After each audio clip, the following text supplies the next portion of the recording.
انسانوں کے نام افزار ریحان۔ پاکستانی کشمیر میں دھاندلی اور تشدد کیوں؟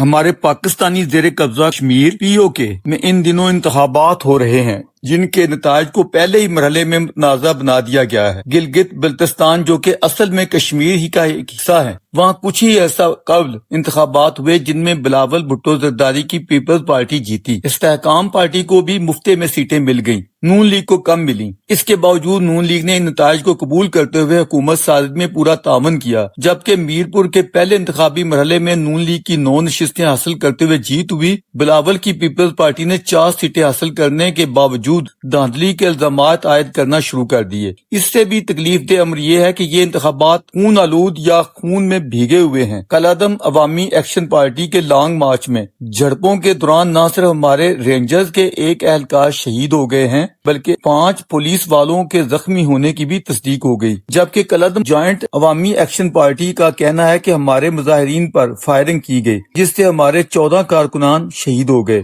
عوامی ایکشن کمیٹی کے کتنے لوگ جاں بحق ہوئے اور کتنے گھائل ہوئے ہیں، سرکاری سطح پہ ان کی تصدیق نہیں ہو سکی، لیکن جب ہمارے سرکاری لوگ شہید و زخمی ہوئے ہیں تو لازماً ان کے بھی کچھ نہ کچھ تو جاں بحق ہوئے ہوں گے۔ اب مسئلہ یہ ہے کہ پیپلز پارٹی اور بلاول کی طرف سے دھاندلی کے الزامات کا کیا کیا جائے۔ اگر ایک فریق انتخابی نتائج کو ہی تسلیم نہیں کرے گا بلکہ دوسرے فریق کے خلاف اتنی شدید زبان استعمال کرے گا تو آگے چل کر کیا معاملات مزید بگڑ نہیں جائیں گے؟ ویسے حکمت عملی کے لحاظ سے بہتر یہی تھا کہ پورے انتخابات ایک ہی دن کروا دیے جاتے۔ یہاں ٹوٹل ووٹرز اتنے زیادہ تو نہیں کہ اس نوع کا اہتمام اتنا لٹکا کر کیا جاتا۔ دوسرا مرحلہ 2 اگست کو اور پھر تیسرا مرحلہ 10 اگست کو سر کیا جائے گا، جیسے یہ کوئی جنگی محاذ ہے۔ بلاول کو بھی دھاندلی کھیلنے کی بجائے کم از کم اتنا ہی سوچنا چاہیے کہ اس وقت کشمیر میں انہی کی پارٹی حکمران ہے، سارے ڈپٹی یا کمشنر یا اسسٹنٹ کمشنر اور دیگر اہلکار انہی کے تعینات کردہ ہیں۔ دھاندلی کے مواقع حکمران پارٹی کے پاس ہوتے ہیں یا اپوزیشن کے پاس؟ نواز شریف اور مریم نواز نے آخری دنوں انتخابی مہم بڑے مؤثر اسلوب میں چلائی، بلکہ درویش کو یہ اعتراض ہوا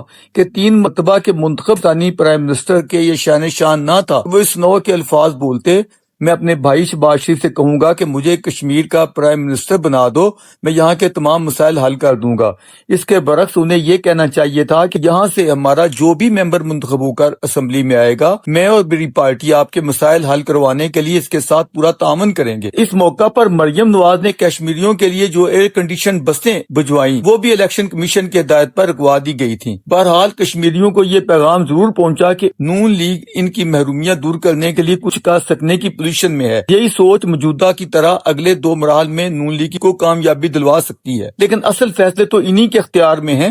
ہمارے ملک میں سچ لکھنا اور بولنا بہت مشکل بنا دیا گیا ہے۔ طاقتوروں کے علاوہ متشدد جنونی ذہنیت کا بھی شدید دباؤ ہے، جن کے گماشتے گلی محلے دندناتے پائے جاتے ہیں۔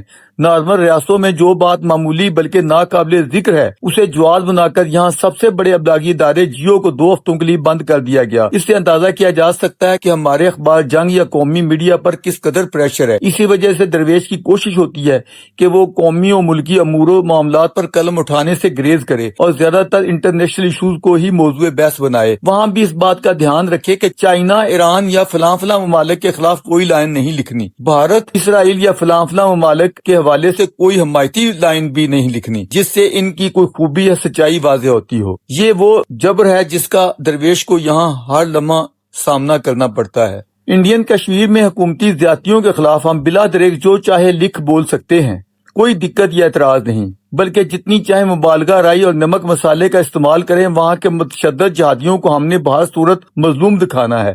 اس کے برعکس اپنے والے کشمیر میں ہم نے عوامی حقوق کے لیے چلنے والی تحریک کو بہر صورت ملک دشمن، انڈین ایجنٹ اور دہشت گرد ثابت کرنا ہے، چاہے وہ لاکھ روئیں کہ ہم محض اپنے عوام کے حقوق کی بات کرتے ہیں۔ ہماری تو تنظیم کا نام ہی کوئی لشکری یا جہادی نہیں، Jammu Kashmir joint action committee ہے، جو لوکل کشمیری تاجروں، ٹرانسپورٹروں، محنت کشوں، طالب علموں اور وکلاء پر مشتمل ہے۔ یہ سب یہاں کے عام شہری ہیں۔ ہم عام کشمیریوں کے حقوق، بڑھتی ہوئی مہنگائی، گندم آٹے کی قیمتوں میں کمی کی بات کرتے ہیں، اشرافیہ کی ناروا مراعات، سرکاری وسائل کی لوٹ کھسوٹ اور کرپشن کے خلاف آواز اٹھاتے ہیں، ناجائز ٹیکسوں کے خاتمے کی بات کرتے ہیں۔ اس کے باوجود ہمیں نہ صرف یہ کہ کالعدم قرار دے دیا گیا ہے بلکہ ہمارے کارکنان کو جس طرح پکڑا اور مارا جاتا ہے اس کی تفصیلات دل دہلا دینے والی ہیں۔ یہ سب کچھ دیکھتے ہوئے ہم دکھاری لوگ تجاہل عارفانہ سے کہتے ہیں، عوامی ایکشن کمیٹی والو تم ہمارے مقدس اداروں پر بہتان لگاتے ہو، بھلا وہ آپ کے خلاف کیسے زیادتی کر سکتے ہیں؟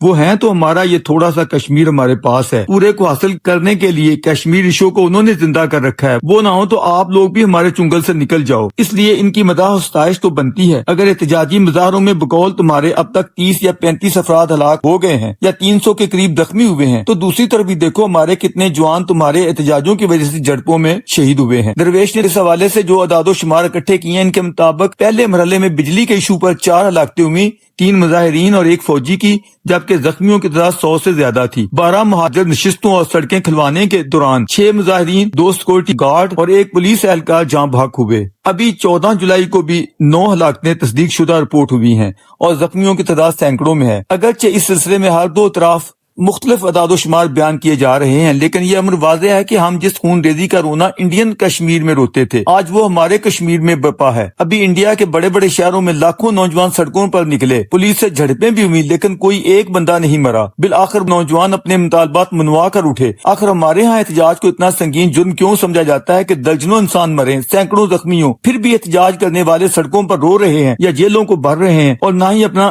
اصل جائز مطالبہ منوا پا رہے ہیں، الٹے اپنی پارٹی پر پندی لگواتے ہوئے اسے کالعدم قرار دلوا لیا ہے۔ سچائی تو یہ ہے کہ عوامی جوائنٹ ایکشن پارٹی کا 12 جعلی نشستوں والا مطالبہ قطعی حق بجانب ہے۔ وہ لوگ کشمیر میں بسنے والوں کے ہرگز نمائندہ نہیں، بلکہ ان کے انتخابی فیصلے کو تہس نہس کرنے کا مجرب ہتھیار ہیں۔ مگر ایشو یہ ہے کہ بلی کے گلے میں گھنٹی باندھے گا کون؟ جب یہ لوگ خود اسمبلی میں موجود ہوں گے تو امینڈمنٹ کیسے ہو سکے گی؟ ان انتخابات کی کریڈیبلٹی تو بحال مجروح ہوئی ہے۔ ایک رپورٹ کے مطابق ان میں محض 1/4 ووٹ کاسٹ ہوئے ہیں، کیونکہ 2 بڑی پارٹیوں پی ٹی آئی اور جوائنٹ عوامی ایکشن پارٹی نے ان کا بائیکاٹ کر رکھا تھا۔ کشمیر کی اسی عوامی ایکشن پارٹی نے کافی دنوں سے راولا کوٹ میں دھرنا دے رکھا تھا۔ ایسے گرم موسم اور دیگر کیوں حالات میں اتنا طویل دھرنا خاصا مشکل تھا۔ شاید اسی لیے عوامی ایکشن کمیٹی کی قیادت نے حکومت سے مذاکرات میں اپنے سب سے بڑے 12 ناجائز سیٹوں والے مطالبے سے بھی کم از کم اس وقت دستبرداری کرتے ہوئے یہاں تک کہا کہ ہمارے اوپر بنائے گئے مقدمات ختم کرتے ہوئے ہمارے گرفتار لوگوں کو رہا کر دیا جائے تو ہم دھرنا ختم کیے دیتے ہیں۔ مگر جب ان کا یہ مطالبہ بھی قبول کرنے سے انکار کر دیا گیا، الٹا اسٹیبلشمنٹ کی طرف سے انہیں غدار، ملک دشمن اور دہشت گرد قرار دیا گیا، اور 6 مہینے تک وہ اپنی اس حیثیت کو غلط ثابت کریں، پھر غور ہوگا۔ پرائم منسٹر کے مشیر رانا ثناءاللہ نے تو یہاں تک کہہ دیا ہے کہ پاکستان کے زیر انتظام کشمیر میں حکومت اور ریاست کے خلاف اس وقت تربیت یافتہ جہادی بس سرے پیکار ہیں۔ فوری سوالات اٹھے کہ یہ تربیت یافتہ جہادی تیار کس نے کیے تھے؟ شاید یہی وجہ ہے کہ جب عوامی ایکشن کمیٹی والوں نے راولا کوٹ سے لانگ مارچ کرتے ہوئے مظفر آباد جانے کی کوشش کی تو ان کے خلاف ایکشن لیا گیا۔ کہا جا رہا ہے کہ سیدھی گولیاں ماری گئی اور بہت سی اطلاعات ہیں کہ کیجویلٹی کافی زیادہ ہوئی۔ ایک رپورٹ کے مطابق راولا کوٹ سے تعلق رکھنے والے ایئر فورس کے ایک اسکواڈرن لیڈر کا باپ بھی ایکشن کمیٹی کے اس مارچ میں جاں بحق ہو گیا۔ اسلام آباد کی جناح یونیورسٹی میں P H D scholar doctor Osama Jamil ایک باصلاحیت نوجوان تھے، وہ بھی اسی جگہ خون میں نہا گئے۔ ایکشن کمیٹی کو بھی چاہیے ان کو ہاتھ میں نہ لے، مزید نرمی دکھائے، کیونکہ یہاں اس نوع کی ڈیموکریسی نہیں جس میں احتجاج کی تحسین یا گنجائش ہو۔ یہ بھی پیش نظر رہے کہ تشدد ہمیشہ تشدد کو ہی جنم دیتا ہے۔